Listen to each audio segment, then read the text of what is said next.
gamers, Matt Lemke here with Your Gamer Goggles, gamer-goggles.com. And today we're going to take a look at Odin's Ravens in this box breaking.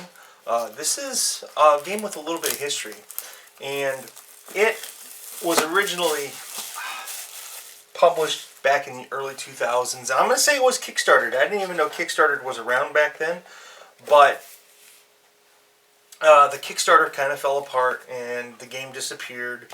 I don't know when it disappeared, but it won some pretty good awards. It won the International Gamers Award for the Best Strategy Game, and it is a two-player game that plays in about 20 minutes. Now, this box breaking is a little bit different because I know a little bit more about the game than I normally would. I've never seen the contents of what Osprey has put out with this, but a little more history is that even with the game being removed from the market and not being available, hence being a quote-unquote dead game, it still remains one of the top 200 games on Board Game Geek.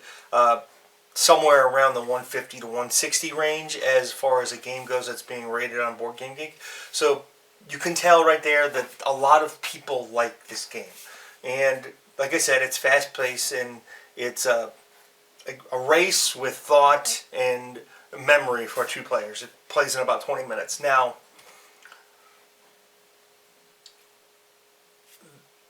Osprey took this on and they decided that they were going to republish the game and fulfill everything that wasn't originally fulfilled. Well, actually everything that was fulfilled by the original Kickstarter. They're going to make sure that every player gets a copy of it, or every backer gets a copy of this game.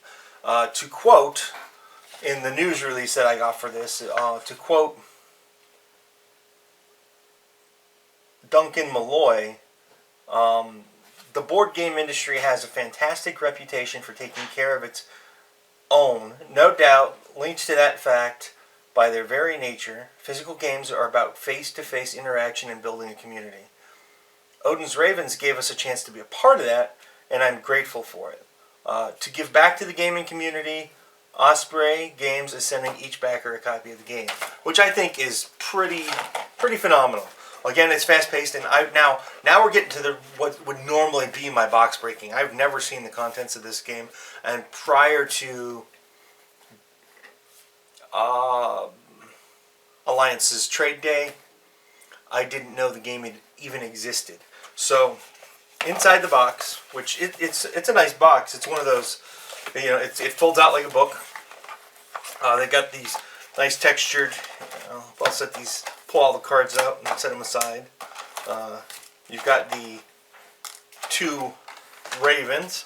You've got the rule book, of course, which, as you can see, it has a Viking Norse's parchment paper kind of feel to it for an effect.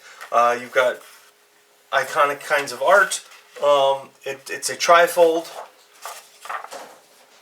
set of rules, effectively, and it's, what, 1, 2, 3, 4, 5 pages, which really is about 2 pages of rules, so the game's going to be simple to play. You get two raven meeples of different colors representing the different players. You get all the different cards, which we'll zoom in for the cards. I will note that there are 3 different decks that come with this right off the bat. And you have the...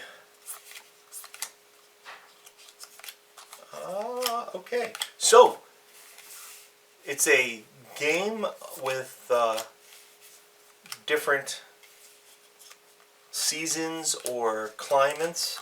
Well, it is a race around the world, so that would make sense.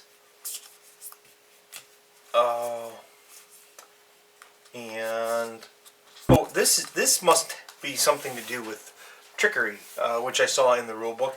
And again, like I said, I've never seen or played this game before, so this is all a learning experience for me. And as you can see, this deck is pretty much the same. This must be the other player's deck. You have the same art, mountains, desert, the trickery cards. Let's let that zoom in a little bit better. Zoom out just a hair. And then you have for now, I'm going to call them wild cards. Next week or the week after, when I have played the game enough to give you a fair review and tell you how intense or not intense it is, I will let you know. It's really kind of amazing to me, though. Now, I'm really intrigued, knowing that I know this game is roughly in the 150s best board games ever printed, according to the Board Game Geek rating, and seeing that it's mostly a game of picture, and knowing that it's a race and it has to do with memory, I'm really curious to see how this unfolds with these different cards, because these look like they're dual. They serve a dual purpose.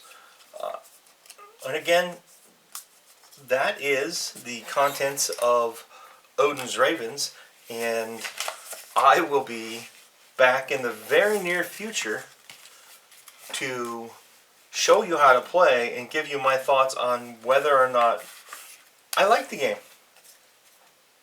Thanks for watching. This has been a box breaking with Matt Lemke from Through Gamer Goggles on Odin's Ravens from Osprey Games.